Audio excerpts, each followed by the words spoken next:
बिस्मिल्लाहिर्रहमानिर्रहीम। अस्सलाम वालेकुम स्टूडेंट्स, उम्मीद करता हूँ कि आप सब लोग खैरियत से होंगे। आज का जो हमारा टॉपिक है वो है स्केलर प्रोडक्ट या डॉट प्रोडक्ट। बेटा, स्केलर प्रोडक्ट या डॉट प्रोडक्ट एक ही चीज़ का नाम है। ये आपकी बुक का चैप्टर 2 जो है एफएससी पार्ट 1 चैप्टर 2 जो है उसमें आपके पास जो है ये एक लॉन्ग क्वेश्चन है, वेरी इंपॉर्टेंट लॉन्ग क्वेश्चन है, स्केलर प्रोडक्ट या डॉट प्रोडक्ट। सबसे पहले हम इसको डिफाइन करते हैं कि स्केलर प्रोडक्ट क्या होता है या डॉट प्रोडक्ट क्या होता है। बेटा, इसकी डेफिनेशन कुछ इस तरह से की जाती है, अगर आपके पास दो वेक्टर क्वांटिटीज हैं, क्या है, दो वेक्टर्स हैं और आपने दो वेक्टर्स को मल्टीप्लाई किया और आपका आंसर क्या आया, एक स्केलर क्वांटिटी आई। क्या? If the product of two vector is a scalar then the product is called scalar product और डॉट प्रोडक्ट। अब इसको डॉट प्रोडक्ट क्यों कहते हैं? अब हमारे पास सपोज करते हैं एक वेक्टर ए है and the second vector is B. First vector A है, सेकंड वेक्टर बी है। आप क्या करते हो, वेक्टर ए को मल्टीप्लाई करते हो वेक्टर बी से, तो आपके पास आता है A B cos of theta. A का मैग्नीट्यूड, बी का मैग्नीट्यूड और कॉज ऑफ थीटा। अब आपने दो वेक्टर्स को मल्टीप्लाई किया है और उनका आंसर क्या आया है, एक स्केलर क्वांटिटी आई है। तो आपके पास क्या हुआ कि the product of two vector is a scalar quantity. अब हमने यहाँ पे क्या लगाया है, डॉट, इसलिए हम स्केलर प्रोडक्ट का नाम क्या रख लेते हैं, डॉट प्रोडक्ट। अच्छा, उसके बाद बेटा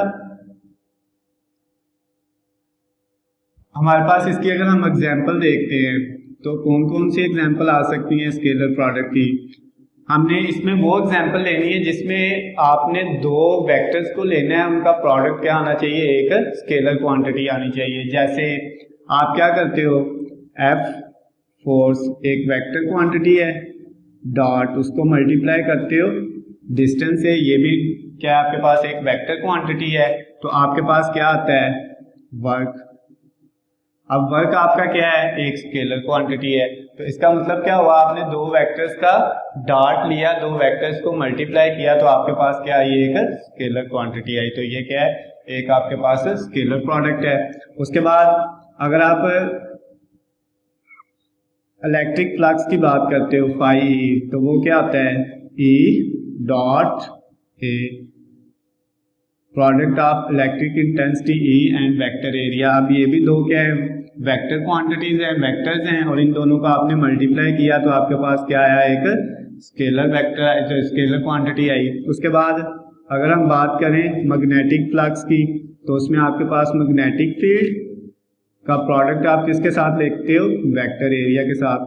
तो बेटा ये आपके पास एग्जाम्पल है स्केलर प्रोडक्ट्स की। अच्छा, इसमें स्केलर प्रोडक्ट में एक और इम्पोर्टेंट चीज मैं आपको बताता चलूं, प्रोजेक्शन। प्रोजेक्शन मतलब projection of A along B, आपने सुना होगा, projection of B along A, वो होता क्या है, उसको मैं डायग्राम से समझाने की कोशिश करता हूं कि यही जो दो वेक्टर्स है हमारे पास ए और बी, अगर हम प्रोजेक्शन निकालते हैं, projection of vector A along vector B, A का प्रोजेक्शन अलॉन्ग बी। तो अब आप इसका कैसे प्रोजेक्शन निकालोगे, आपके पास ये वेक्टर ए है और ये वेक्टर बी है। सपोज ये आपके पास दो वेक्टर्स हैं, इनके दरमियान में एंगल क्या है, थीटा। अब अगर projection of A along B है, ए का प्रोजेक्शन बी के ऊपर है, तो आपने क्या कर देना है, बी वाली जो वेक्टर है उसके साथ क्या लिख देना है, ए कॉज ऑफ थीटा। किसके साथ, जो वेक्टर बी है उसके साथ आपने क्या लिखना है, ए कॉज ऑफ थीटा। और अगर आप क्या करते हो, projection of B along A वो निकालते हो, तो आपके पास क्या आता है, उसी तरह आप क्या करोगे, डायग्राम बनाओगे, वेक्टर ए और ये आपके पास वेक्टर बी। अब आपका बी अलॉन्ग ए है, तो आप क्या करोगे, ए के ऊपर लिख दोगे बी कॉस थीटा। अच्छा बेटा, ये आपके पास अगर शॉर्ट क्वेश्चन यहाँ तक अभी तक जो हमने पढ़ा ये शॉर्ट क्वेश्चन है। शॉर्ट क्वेश्चन में अगर पूछा जाता है तो आपने उसकी डेफिनेशन, स्केलर प्रोडक्ट क्या है, उसका फार्मूला, उसकी एग्जांपल और या उसमें आप प्रोजेक्शन को डिस्कस कर सकते हो। प्रोजेक्शन का अलग से क्वेश्चन भी आ सकता है। इसके बाद हम इसकी करैक्टरिस्टिक्स की तरफ चलते हैं जो लॉन्ग क्वेश्चन है, करैक्टरिस्टिक्स ऑफ स्केलर प्रोडक्ट। तो उसकी पहली जो खसूसियत है वो क्या है, पहली करैक्टरिस्टिक्स क्या है बेटा, वो है commutative property.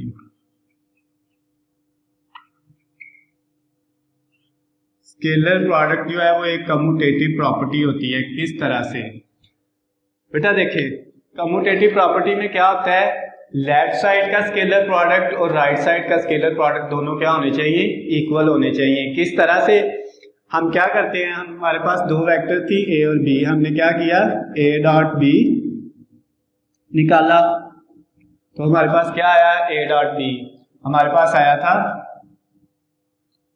A B cos of theta.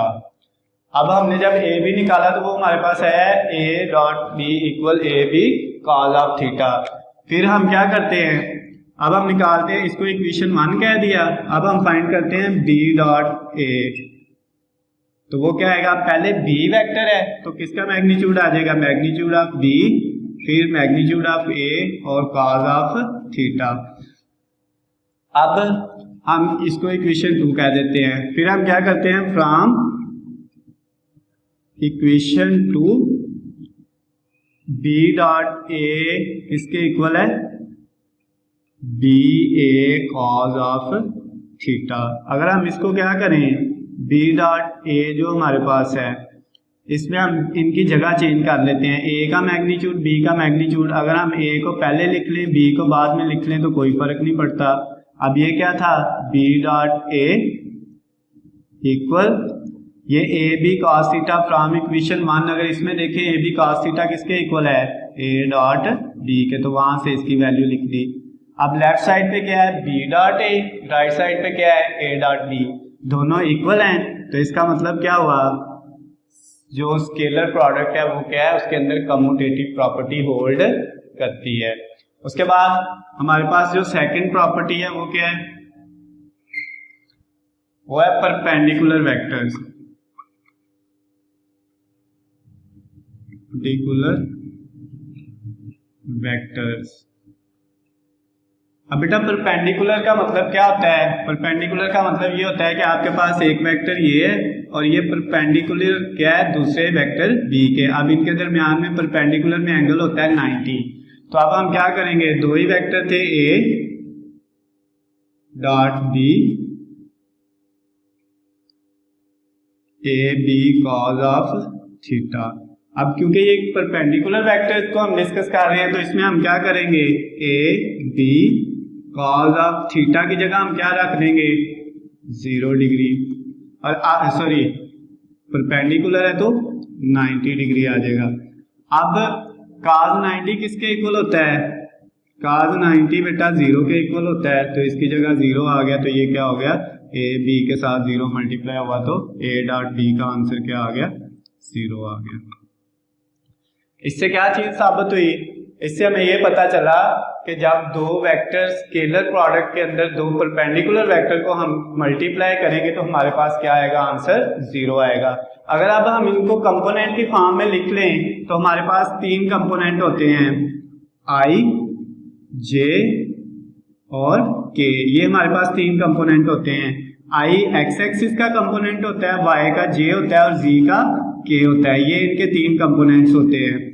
अब अगर हम इनको कंपोनेंट्स की फॉर्म में लिखें तो हमारे पास आई डॉट जे वो किसके इक्वल आ जाएगा, 0 के, यानी एक्स डॉट वाई, दो परपेंडिकुलर वेक्टर जो है एक्स वाई और जी, ये 3 जो है आपके पास एक्स का आई, वाई का जे और जी का के, तो ये एक दूसरे के परपेंडिकुलर है, इनका डॉट 0 आ गया। उसके बाद जे डॉट के का डॉट क्या आ गया, वो भी 0 आ गया। उसके बाद के डॉट आई का डॉट वो भी क्या आ गया, 0 आ गया। यानी जो वेक्टर एक दूसरे के परपेंडिकुलर है उनका डॉट प्रोडक्ट क्या आ जाएगा, या स्केलर प्रोडक्ट क्या आ जाएगा, 0 आ जाएगा। उसके बाद बेटा ये थी सेकंड प्रॉपर्टी। अब हम थर्ड प्रॉपर्टी की तरफ चलते हैं।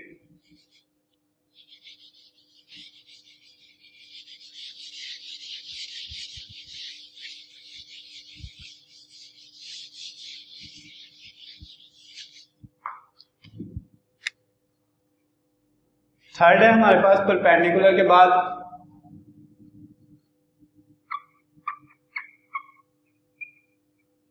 पैरेलल और एंटी पैरेलल।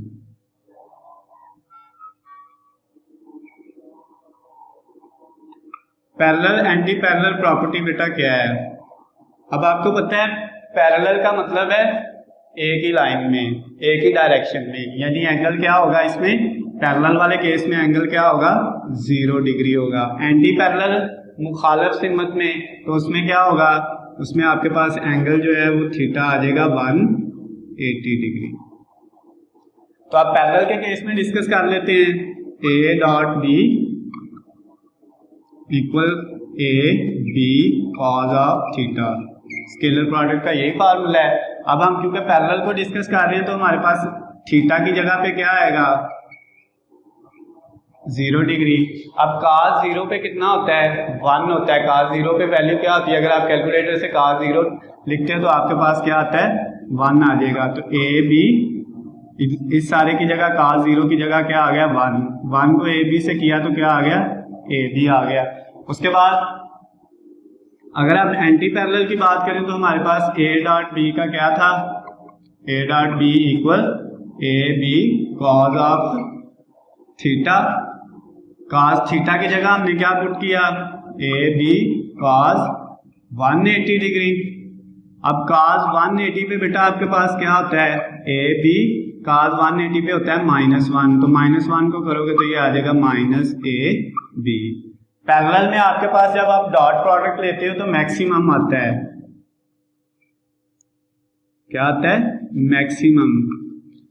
एंटी पैरेलल में भी मैक्सिमम आता है, लेकिन आपके पास क्या आता है, ऑपोजिट डायरेक्शन में आता है।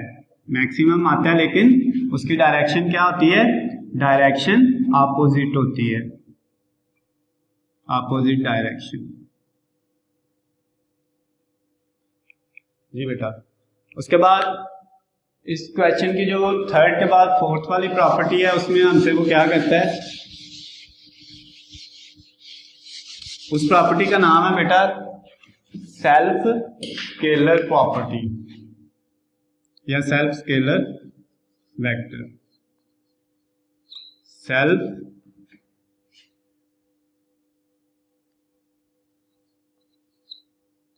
Scalar vectors. अच्छा बेटा, सेल्फ स्केलर वेक्टर्स के अंदर क्या है, इस प्रॉपर्टी के अंदर सेल्फ का मतलब है कि आपने जो दो वेक्टर्स लेने हैं जिनको मल्टीप्लाई करना है, जिनका प्रोडक्ट आपने लेना है, स्केलर प्रोडक्ट, वो दोनों वेक्टर एक ही हों, यानी कि एक ए है तो दूसरा भी आपके पास ए हो, अगर बी है तो दूसरा भी क्या हो, बी हो। यानी इसमें ए का मैग्नीट्यूड ए, दूसरे का मैग्नीट्यूड ए और एंगल कॉस ऑफ थीटा आ गया, ठीक हो गया। अब आप इसको अगर लिखते हो कि ए का मैग्नीट्यूड सपोज 1 है, 1, इसका भी 1, और ये जो कॉस ऑफ थीटा साथ वैसे ही आ गया। अब यहाँ पे आप cos थीटा की जगह 0 डिग्री रख लोगे तो आपके पास cos 0 1 के इक्वल होता है, तो ये 1 आ जाएगा। सेल्फ स्केलर जो प्रोडक्ट है आपका वो क्या है, उसका आंसर आपके पास हमेशा आइडेंटिटी 1 आता है। तो इससे हमें एक चीज साबित होगी कि अगर हम आई डॉट आई लेंगे तो उसका आंसर क्या आएगा, 1। जे डॉट जे करेंगे, सेम का अगर करेंगे सेल्फ का तो 1, के डॉट के करेंगे तो उसका भी क्या आ जाएगा, 1 आ जाएगा बेटा। उसके बाद हमारे पास जो है इसकी फिफ्थ वाली और लास्ट वाली जो प्रॉपर्टी है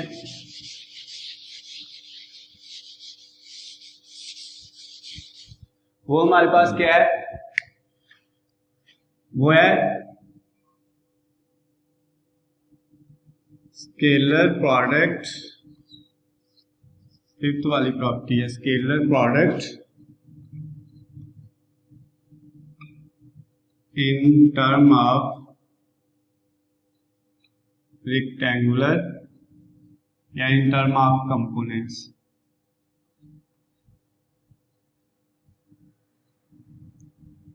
self scalar product in terms of component, component की फॉर्म में आपने स्केलर प्रोडक्ट फाइंड करना है। तो अब आपके पास जो वेक्टर ए है उसके कंपोनेंट आपके पास क्या थे, उसके 3 कंपोनेंट है, ए एक्स आई, उसके बाद नेक्स्ट प्लस बी एक्स,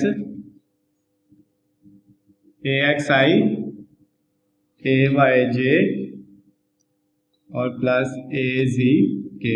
ए के 3 ही कंपोनेंट है, एक्स वाई और जी। एक्स के साथ आई उसका, उसके बाद यूनिट वेक्टर आई है, वाई के साथ उसका यूनिट वेक्टर जे है, और जे जो जी है उसके साथ उसका यूनिट वेक्टर है के। अच्छा, उसके बाद आपके पास क्या आ गया, वेक्टर बी, उसके भी कितने कंपोनेंट है हमारे पास, 3 ही कंपोनेंट है, बी एक्स आई प्लस बी वाई जे प्लस बी जी के। अच्छा, अब हमने क्या करना है, इनका प्रोडक्ट लेना है, ए डॉट बी। तो क्या होगा, पहले ए के कंपोनेंट वाली वैल्यू ए एक्स आई, ए वाई जे, ए जी के, उसके बाद डॉट, फिर बी की वैल्यू हमारे पास क्या थी, B X I, B Y जे और बी जी के। अच्छा बेटा, अब आपने क्या करना है, इस फर्स्ट वैल्यू को लेना है, इन सब से मल्टीप्लाई करना है। तो क्या होगा, जब ए एक्स को आप बी एक्स आई से मल्टीप्लाई करोगे तो क्या आएगा आपके पास, सबसे पहले आपके पास आएगा इस साइड पे ए डॉट बी है हमारे पास। अब हम इसको करते हैं, ए एक्स आई को बी एक्स आई से करेंगे, A X I B X I से होगा I dot I, A X B X से हो गया, आई से हो गया, आई डॉट आई। उसके बाद प्लस ए एक्स किससे होगा, बी वाई से, ए एक्स बी वाई से हुआ, और आई डॉट किससे हो जाएगा, जे से। उसके बाद बेटा नेक्स्ट आपके पास ए एक्स किससे मल्टीप्लाई होगा, बी जी से, ए एक्स मल्टीप्लाई हुआ बी जी से, और उसके बाद जो है इसमें आई है और इसका कंपोनेंट क्या है, के है, आई डॉट के हो गया। उसके बाद नेक्स्ट ये हो गया तीनों से मल्टीप्लाई। अब आपने क्या करना है, ए वाई को मल्टीप्लाई करना है इन तीनों से। ए वाई होगा बी एक्स से, ए वाई बी एक्स से मल्टीप्लाई हुआ, ए वाई के साथ जे था, बी एक्स के साथ आई था, तो जे डॉट आई हो गया। उसके बाद प्लस, अब ए वाई किससे मल्टीप्लाई होगा, बी वाई से, तो आपके पास आया ए वाई बी वाई, इसमें भी जे है और इसमें भी क्या है, जे है, तो आपके पास जे डॉट जे हो गया। उसके बाद बेटा प्लस ए वाई को आपने किया बी जी से, ए वाई बी जी, और इसके साथ क्या हुआ, ए वाई का जे और बी जी का के, तो जे डॉट के आ गया। प्लस अब आपने ए जी को तीनों से करना है, जब ए जी बी एक्स से होगा तो क्या आएगा, ए जी बी एक्स। अब इसका जी का के है और इस एक्स का आई है, तो के डॉट आई। उसके बाद ए जी किससे होगा, बी वाई से, ए जी बी वाई। अब जो आपके पास ए जी है इसका आपके पास के है कंपोनेंट, और बी वाई का क्या है आपके पास, जे, तो के डॉट जे। उसके बाद लास्ट वाली जो वैल्यू हमारे पास उसमें क्या आएगा, प्लस ए जी के किससे होगा, बी जी के से, ए जी मल्टीप्लाई होगा बी जी और के डॉट के आ जाएगा। अच्छा बेटा नेक्स्ट पे हम क्या करेंगे, ये जो ए डॉट बी है इसको हमने रख लिया A B cos of theta is equal to, A B जो कॉज ऑफ थीटा है वो किसके इक्वल आ गए बेटा, इसमें आई डॉट आई किसके इक्वल होता है, 1 के इक्वल होता है। जब आई डॉट आई 1 के इक्वल है तो A X B X I dot I की जगह क्या आया 1, फिर उसके बाद A X B Y I dot J, ये दोनों क्या है ऑपोजिट है, मतलब आप ये परपेंडिकुलर हैं, ये तो सेम है, सेल्फ में 1 था और जो आपके पास परपेंडिकुलर था उसमें क्या था 0, तो ये क्या आ गया 0। इसी तरह इसका भी क्या आएगा ए एक्स बी जी, इसका भी क्या आ जाएगा 0 आ जाएगा। उसके बाद आपके पास ए वाई बी एक्स जो है इसका भी क्या आ जाएगा 0 प्लस उसके बाद नेक्स्ट क्या था ए वाई बी वाई, इसके साथ क्या है जे डॉट जे, ये सेम है तो क्या आ जाएगा 1 आ जाएगा। बेटा नेक्स्ट पे ये ए वाई बी जी, इसका क्या हो जाएगा 0 क्योंकि ये जे डॉट के है, फिर plus A Z B x, इसका भी 0, ए जी, उसके बाद क्या है बी वाई, इसका भी 0 क्योंकि ये क्या है के डॉट जे, और लास्ट पे है ए जी बी जी, और इसका बेटा आएगा 1 क्योंकि ये दोनों क्या है के डॉट के है। उसके बाद नेक्स्ट हमारे पास जो है इसी का अगला स्टेप हम इधर कर लेते हैं।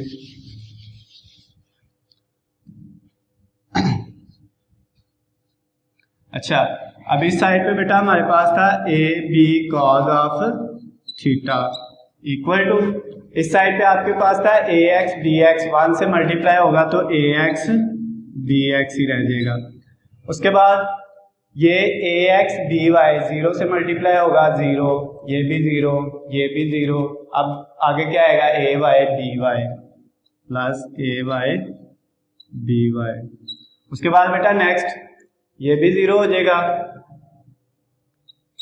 ये भी 0 हो जाएगा, ये भी 0 हो जाएगा, क्या आ जाएगा ए जी बी जी। अब ये कॉज ऑफ थीटा इसी साइड पे, इस साइड पे था A X B X plus A Y B Y plus A Z B Z divided by, ये वैल्यूज इधर मल्टीप्लाई हो रही हैं, ए बी, ए का मैग्नीट्यूड बी का मैग्नीट्यूड, ये इधर आके डिवाइड हो जाएगा, तो ये आपके पास क्या आ गया scalar product in term of components. तो बेटा ये आपका लॉन्ग क्वेश्चन था, जो स्केलर प्रोडक्ट या डॉट प्रोडक्ट, तो उसमें आपने बेटा जो है ना उसको कम्प्लीटली जो है पहले आपने उसकी डेफिनेशन की, उसके बाद आपने उसकी एग्जांपल दी, फिर उसके बाद बेटा आपने उसकी प्रॉपर्टीज पांचों की पांचों प्रॉपर्टीज पढ़ी, कम्यूटेटिव प्रॉपर्टी, उसके बाद परपेंडिकुलर, उसके बाद थर्ड वन हमने की थी पैरेलल और एंटी पैरेलल, फोर्थ वन हमने की जो है सेल्फ स्केलर प्रोडक्ट, और जो फिफ्थ वाली और लास्ट वाली जो है मोस्ट इंपॉर्टेंट प्रॉपर्टी वो क्या थी scalar product in term of component.